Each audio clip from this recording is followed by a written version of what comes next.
Dear students, आप सभी का अख्तर आईएएस के इस यूट्यूब चैनल पर बहुत बहुत स्वागत है। स्टूडेंट्स, पिछले वीडियो में आपके साथ डिस्कस किया था यूपीएससी व बीपीएससी के एग्ज़ाम पैटर्न पर।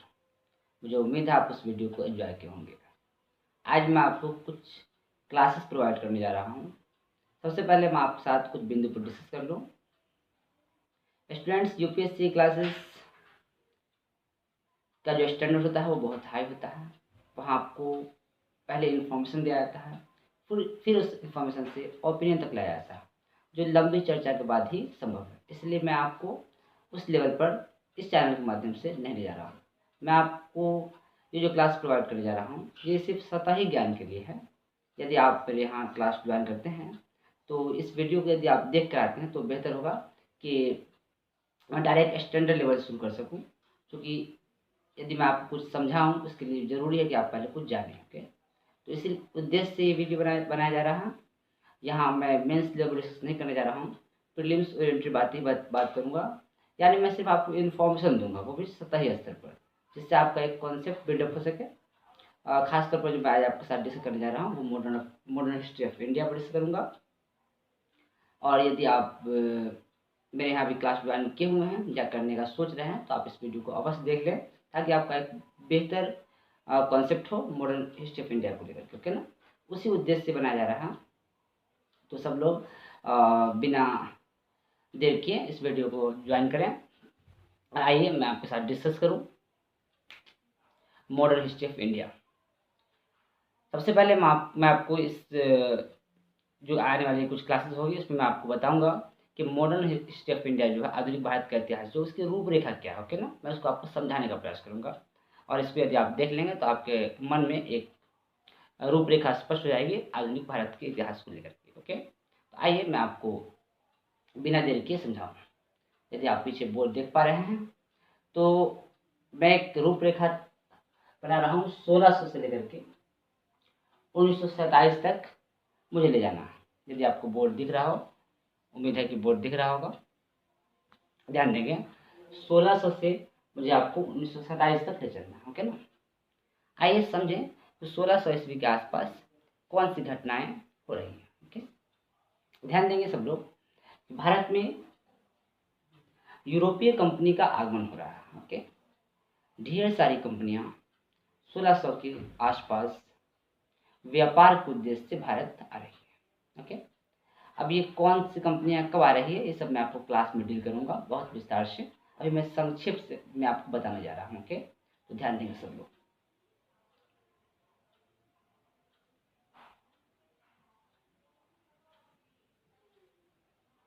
आप सभी लोग ध्यान देंगे। 1600 के आसपास कुछ यूरोपीय कंपनी आ रही है। इसको मैं आपको नेमोनिक्स देता हूँ, आप याद रखेंगे PDBDF। क्या रखेंगे?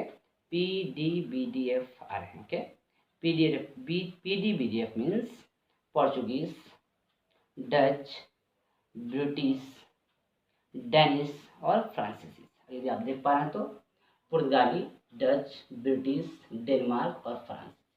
ओके, ये सब लोग व्यापार के उद्देश्य से आ रहे हैं। ओके, जब ये लोग यहाँ व्यापार के उद्देश्य से आ रहे हैं तो इन सभी के बीच आपस में प्रतिस्पर्धा होगी। ओके ना, और इसमें विजय रहेगा कौन? ब्रिटिश।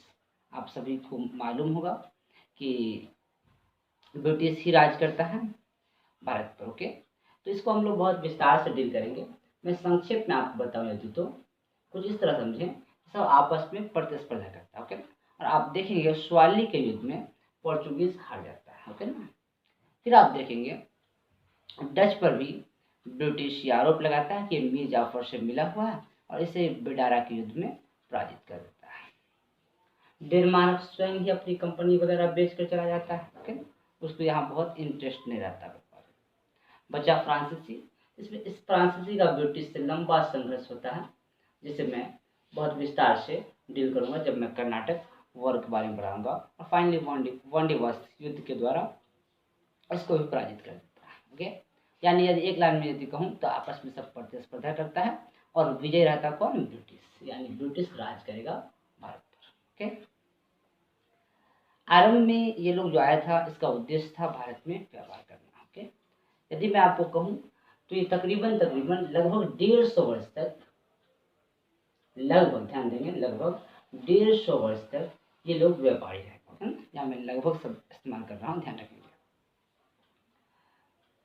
पहली बार 1757 में ये व्यापारी से प्रशासक की भूमिका में आ जाता है।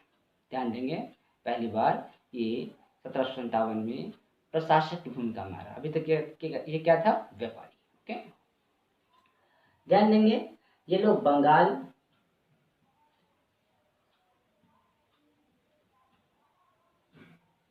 को सबसे पहले विजय करता है। ओके, मैं इसको बहुत विस्तार से डील करूंगा, अभी मैं कुछ शब्द बस बता रहा हूँ, तो ध्यान सुनिए। पहली बार ब्रिटिश बंगाल को विजय प्राप्त करता है।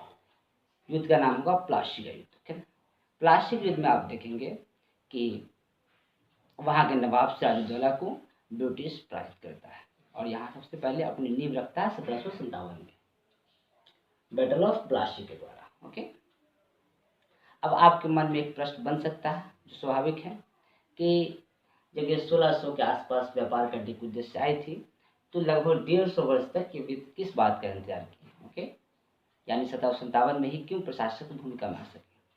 इसको जब हम लोग क्लास में डील करेंगे तो बहुत लंबी बातें होंगी।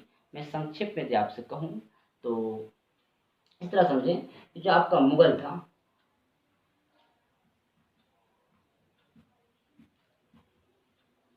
जब मैं आपको मध्यकाल पढ़ाऊंगा वहाँ मैं आपको मुगल के इतिहास को बताऊंगा। वहाँ आप देखेंगे कि सबसे पहले बाबर आता, फिर हुमायूं आता, फिर अकबर आता, फिर जहांगीर आता, फिर शाहजहां आता, फिर औरंगजेब आता, उसके बाद बहादुर शाह पड़ता।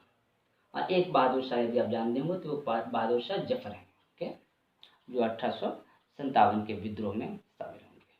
ओके, यहाँ आप ध्यान देंगे औरंगजेब की मृत्यु 1707 में हो जाती है।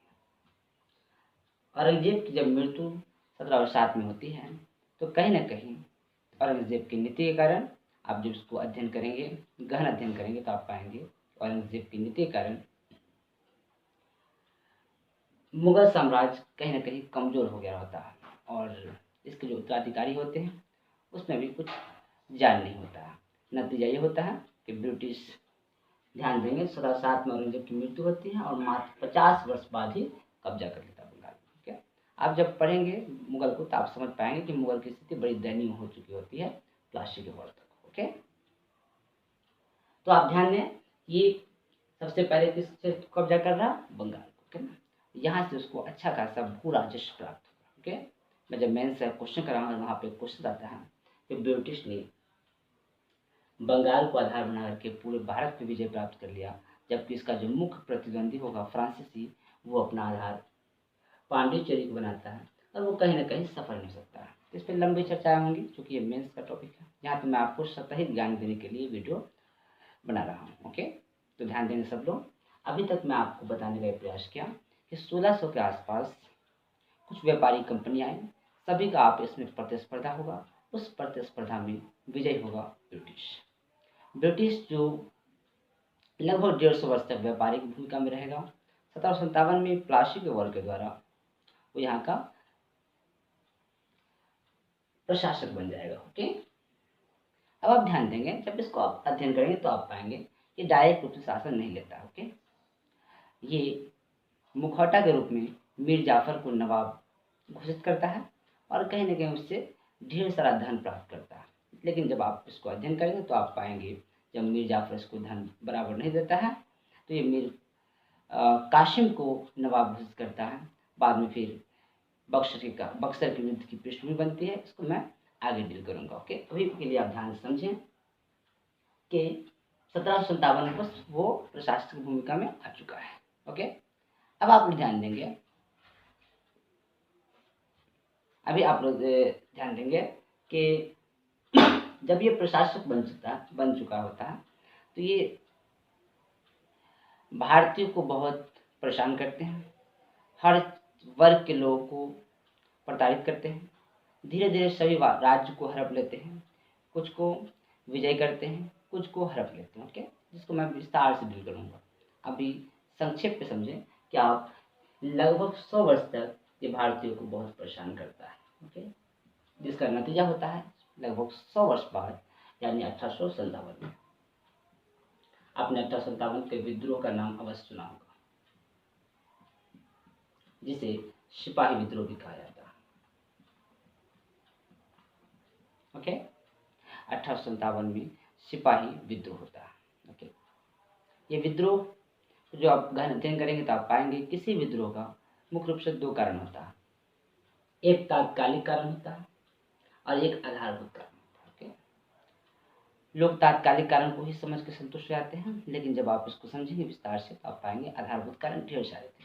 किस तरह ये मुगल को प्रताड़ित कर रहा था, किस तरह ये धन को यहाँ से लूट के ले जा रहा था, किस तरह यहाँ के नागरिक को परेशान करता था। ओके, इन सबको आप पढ़ेंगे। आपने सुना होगा ये लिखता था कि डॉग्स और इंडियन को आना मना है, यानी इस तरह से ब्रिटिश परेशान कर रहा था भारतीयों। ओके ना, सबका गुस्सा फूटा 1857 के विद्रोह में। लेकिन तात्कालिक कारण आपने सुना होगा चरी वाले कारतूस की घटना। मैं इसको जब क्लास लूँगा तो और डेप्थ ले चलूँगा। अभी आप इतना समझे कि 100 साल बाद एक बड़ा विद्रोह 1857 में। स्टूडेंट्स, ये विद्रोह तो विफल रहा, क्योंकि विफलता का डेफिनेशन जो होता है वो यही होता है कि यदि आप सफल ना हो सके जिस लक्ष्य को लेकर निकले थे तो कहा जाता है कि आप विफल हो गए। लेकिन हर विफलता से कुछ सीख प्राप्त होती है, और इस विफलता से भी भारतीय को जो सीख प्राप्त है उसको ध्यान से समझेंगे। 1857 के विद्रोह के बाद भारतीयों को ये सीख प्राप्त हो चुकी थी कि फीलिंग ऑफ वननेस की आवश्यकता है, राष्ट्र की आवश्यकता है, और साथ में संगठन की आवश्यकता है। सब लोग ध्यान देंगे बोर्ड पर, मैं यहाँ लिख रहा हूँ राष्ट्र और संगठन। अब आपको एक दिलचस्पी होगी कि क्या राष्ट्र तो पहले से भी रहा होगा, तो फिर राष्ट्र क्या होता है उसको मैं आपको समझाने का प्रयास करता हूँ। क्योंकि ये पॉलिटी का सब्जेक्ट है, वहाँ विस्तार से बताऊंगा, संक्षिप्त में आपको समझाने का प्रयास करता हूँ। स्टूडेंट्स, राष्ट्र और देश, नेशन और कंट्री में डिफरेंट होते हैं। राष्ट्र तो एकता को दिखाता है ना, फीलिंग ऑफ वननेस को दिखाता है। ओके, लेकिन देश जो होता है, जियोग्राफिकल डेफिनेशन होता है कंट्री का, इसको ध्यान से समझेंगे। कोई क्षेत्र देश तभी घोषित होता है जब वहां सबसे पहले कुछ जमीन हो, उस जमीन पर कुछ लोग बसते हो, मीन्स पॉपुलेशन, और उस पॉपुलेशन की कोई सरकारें हों, लेकिन वो सरकारें संप्रभु, सॉवरेन। ओके ना, यदि चार एलिमेंट्स हो तो हम कर सकते हैं वो देश है। ओके, तो देश और राष्ट्र में डिफरेंट को समझेंगे। इसी बार यूपीएससी क्वेश्चन पूछी थी राज्य का डेफिनेशन क्या होता है। अब राज्य और देश क्या होता है इसको थोड़ा सा अभी रहने दें, मैं इसको क्लास में डील करूंगा क्योंकि ये पॉलिटी का सब्जेक्ट है। ओके, अभी आप सामान्य अवधारणा बनावें, आपको बस बेसिक्स लेना है कि राष्ट्र का मतलब होता है एकता, फीलिंग ऑफ वननेस को दिखाता है, जबकि देश जो होता है ये जियोग्राफिकल डिफिनेशन है, भौगोलिक परिभाषा है, जहाँ चार आपको एलिमेंट्स याद रखने हैं। सबसे पहले कुछ लैंड हो, लैंड पे पॉपुलेशन हो, पॉपुलेशन में गवर्नेंस हो, एंड गवर्नेंस कैसी हो, सॉवरेन। ओके, मैं उम्मीद करता हूँ मैं आपको राष्ट्र और देश के डिफरेंट को समझा पाने में सफल रहा। अब मैं आपको इसके दूसरे बिंदु पर दिला, तो मैंने आपसे कहा था कि 1857 की विद्रोह से यदि मैं सफलता के दो बिंदु को देखूं तो एक राष्ट्र की भावना का उदय हुआ था, दूसरा संगठन बनाने के बारे में सोचा गया। लोगों ने क्या सोचा कि अब संगठन बनाया जाए। ओके, इससे पहले ढेर सारे संगठन थे, लेकिन चूंकि ब्रिटिश का राज था तो संगठन बहुत बेहतर ढंग से कार्य नहीं कर पा रहे थे। ओके, तो राष्ट्रीय आंदोलन को ध्यान में रखते हुए पहली बार एक बड़ा संगठन बनने जा रहा, इसका नाम है आईएनसी,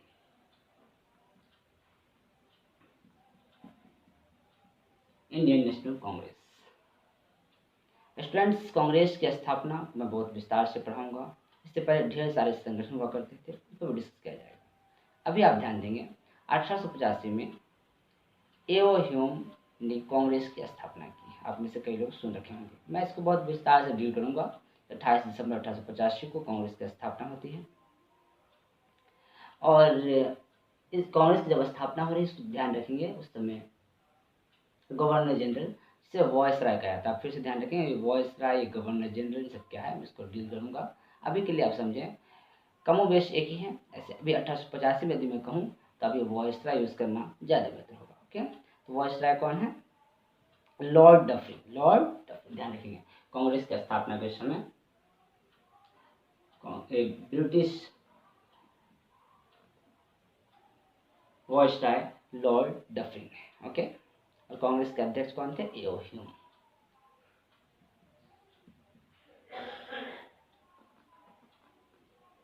ये एक ब्रिटिश अधिकारी ही थे, सेवानिवृत्त होने के बाद ये कांग्रेस की स्थापना की। स्टूडेंट्स, कांग्रेस की स्थापना को लेकर के भी डिबेट है। जब आप इसको डेप्थ लाएंगे तो आप समझेंगे कि सेफ्टी वॉल्व का भी प्रिंसिपल दिया जाता है। कई लोगों का विचार था कि कांग्रेस की स्थापना ब्रिटिश की सोच की उपज थी, लेकिन बाद में ये कांग्रेस राष्ट्रवादी आंदोलन को लीड करना आरंभ करे। इन सब मुद्दों में मैं आपको विस्तार से डील करूँगा। अभी के लिए समझे 1883 में कांग्रेस की स्थापना होगी। ओके, कांग्रेस की स्थापना होगी। आरंभ में आप देखेंगे लॉर्ड डफरिन के साथ इन कांग्रेस के नेता लोग का बड़ा ही अच्छा संबंध होगा, लेकिन ये बाद में इस पर खटासे आ जाएगा। ओके, इसको मैं कुछ इस तरह डील करूँ कि कांग्रेस की स्थापना जो हो रही है, ध्यान देंगे, स्वागत ही अपना सेशन बुलाएगा। इसका 4 अधिवेशन बहुत महत्वपूर्ण होता है। आरंभ के चारों अधिवेशन को आपको समझना है।